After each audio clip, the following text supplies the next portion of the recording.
There is an actor. He has been performing the same role for so long, he no longer remembers the name his mother gave him.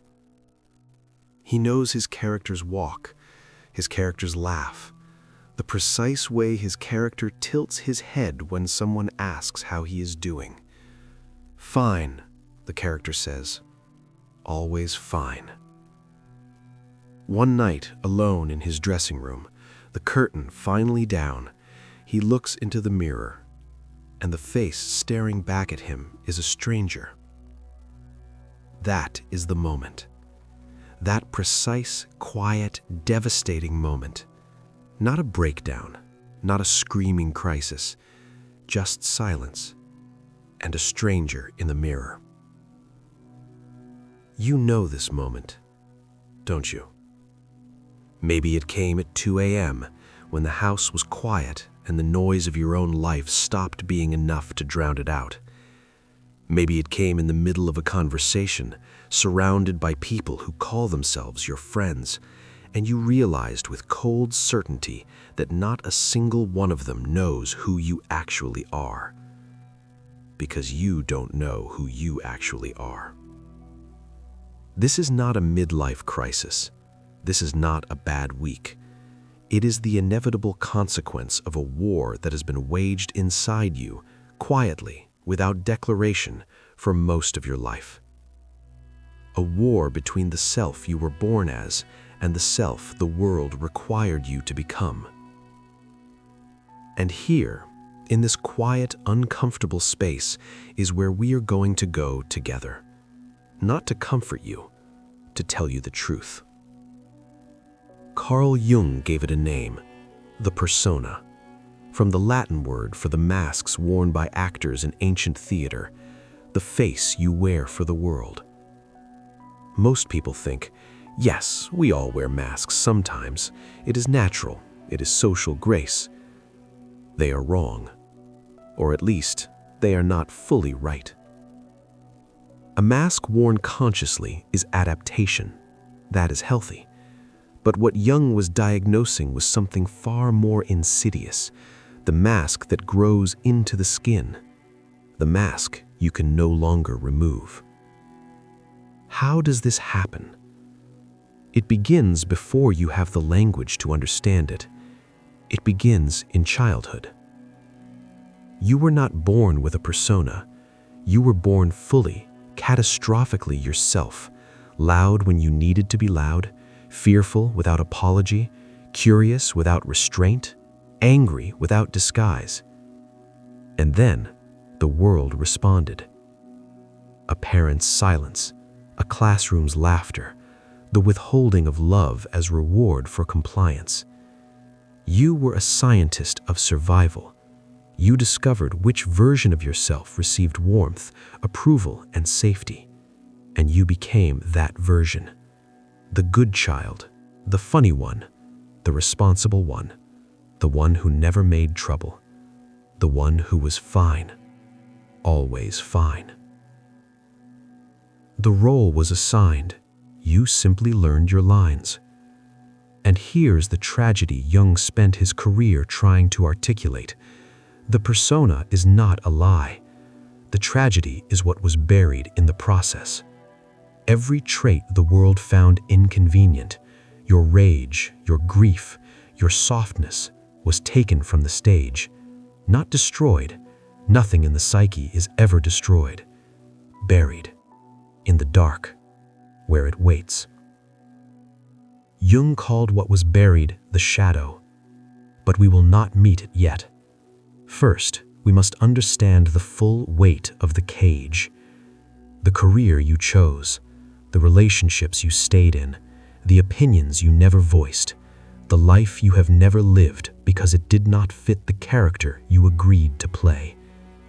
This is the golden cage, beautiful enough that others envy it, comfortable enough that you rarely test the bars, but a cage nonetheless. And somewhere, at 2 a.m., in the quiet, you know it too. The war doesn't announce itself with a single moment. It speaks in symptoms, and you've been mistranslating them your entire life. The first one, you called it anxiety. That tight, sourceless dread that arrives on a Sunday evening, the low hum behind your sternum that no vacation, no achievement, no productive weekend ever fully quiets. You assumed it was chemistry, a misfiring, something to manage. You were wrong. Anxiety, in its most ignored form, is not a malfunction. It's a message. It is the sound of a compressed self pressing against the walls of its own confinement, and you have been silencing it for years. It lives in the room you can't quite enter, no matter how physically present you are, in the conversation you're having while simultaneously watching yourself have it from a distance that has no name, in the laughter that comes out correctly timed, correctly pitched, and lands in your own ears as a stranger's voice. That strange doubling, that's not anxiety. That's the first sign that the performer and the person have separated. Then there is the rage. You didn't expect it. Neither did the people around you. It came from nowhere, they said, over something small, a tone of voice, a minor inconvenience, a question asked at the wrong moment. Think about the last time that happened to you, the last time you overreacted and couldn't explain why, even to yourself. It wasn't about the small thing. It was never about the small thing. What erupted in that moment was the accumulated weight of every need you buried to keep the performance running smoothly, every opinion you swallowed, every boundary you didn't draw, every time you smiled when you didn't mean it. Rage that arrives without proportionate cause didn't come from nowhere. It came from everywhere. And because the persona can't explain the depth from which it comes, you apologized. You called it stress. You blamed the traffic, the deadline, the difficult person. You sealed it back down, and the pressure kept building. Nothing compressed disappears. It waits for the precise combination of exhaustion and circumstance, and then it surfaces, bewildering everyone, including you. And so the seal gets reinforced, and the pressure increases. But there is a third symptom, quieter than the others, more dangerous perhaps because it doesn't feel like pain at all. It feels like nothing. You begin to feel like a ghost in your own life, present at every occasion, performing at every requirement, receiving occasionally the applause the character deserves, and yet absent, watching from somewhere just behind your own eyes. The mirror becomes strange, not because you dislike what you see, because you don't recognize it. The face is correct.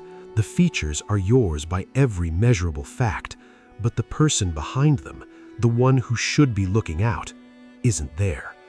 And you can't remember exactly when they stepped back.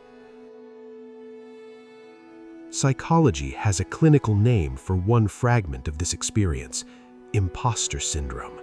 The persistent conviction you don't deserve the position you occupy, that one day someone will look behind the curtain and find nothing there. Here's what that name conceals. It is not entirely irrational, because part of you knows the version that earned the room is not the version that lives in your chest. The persona collected the credentials.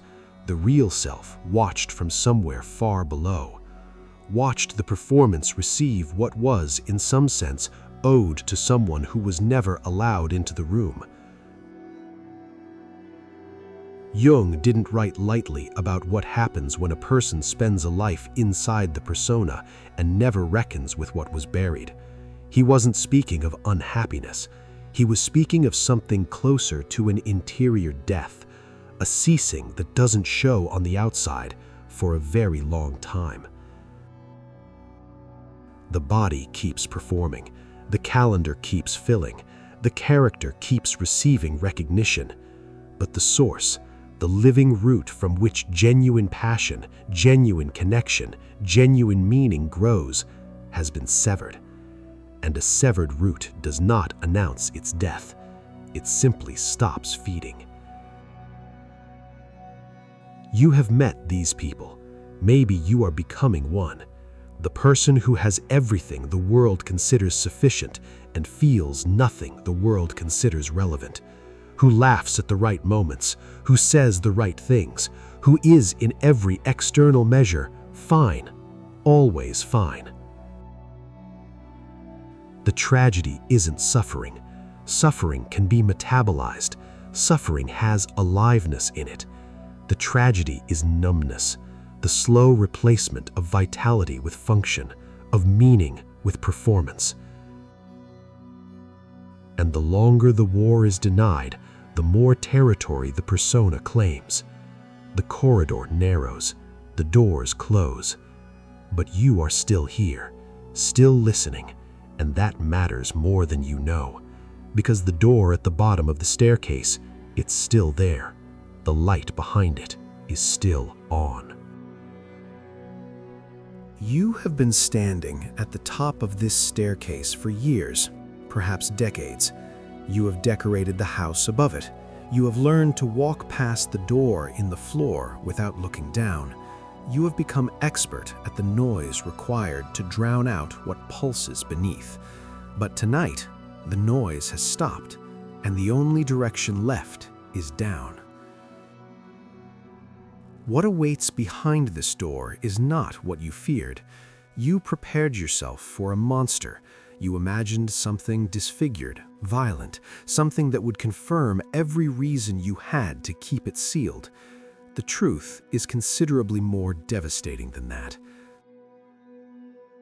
What is behind the door is you, the original you, before the first silence taught you to go quiet, before the first withdrawal of love taught you to perform. What waits in the dark is not your worst self, it is your first self, and it has been waiting with a patience that should break your heart for you to come back for it. Jung spent 30 years trying to describe what he called the process of individuation, the integration of what was severed. He did not describe it as healing precisely, because healing implies the return to a prior state. What he was describing was something far more difficult, the construction of something that has never existed before, a self that contains the persona and the shadow both, a self that is no longer at war with itself. Here, in the geography of the inner world, you find what was buried, not in pieces, whole. The rage you locked away and called inappropriate, it is here, but here it is not destruction, it is the molten core from which ambition is forged. The grief you buried because it made others uncomfortable, it is here, and here it is not weakness, it is the precise instrument by which genuine human connection becomes possible. The tenderness you hid because the world called it vulnerability, it is here, and here it is not exposure. It is the source of every real thing you have ever created or loved or meant. This is what was sealed behind the door. Not destruction, not chaos, power without direction, grief without container, love without permission. Raw material, the most valuable material a human life contains, locked in the basement and labeled dangerous because it was, not to you, to the performance. At some point in this process, and it will not be a single moment, it will be 1,000 small moments accumulating until they become irreversible, you will face the most terrifying decision a human being can face. Not the decision to change careers or leave a relationship or alter the architecture of your external life. Those are consequences. The decision itself is far more interior and far more absolute. You will have to decide to stop performing, not to perform less, not to perform more authentically, to stop, to walk to the center of the stage in front of every audience your life has accumulated, your family, your colleagues, your oldest friends, the inner critic who has had a front row seat since childhood, and to remove the mask. The terror of this moment cannot be adequately described, but it can be named. The terror is not that you will be rejected, it is that you will be seen, and that seeing will be irreversible. A mask once removed in full view cannot be convincingly replaced. You cannot unknown what you have shown. You cannot retreat to the comfortable fiction that the character is the person. And so, most people stand at this threshold and retreat.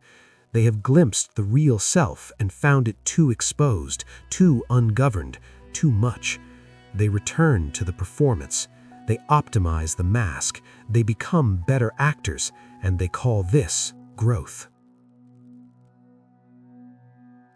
But some do not retreat. Some stand in the terror, not because they are braver, but because the cost of continuing has finally exceeded the cost of transformation. The performance has become more exhausting than the truth.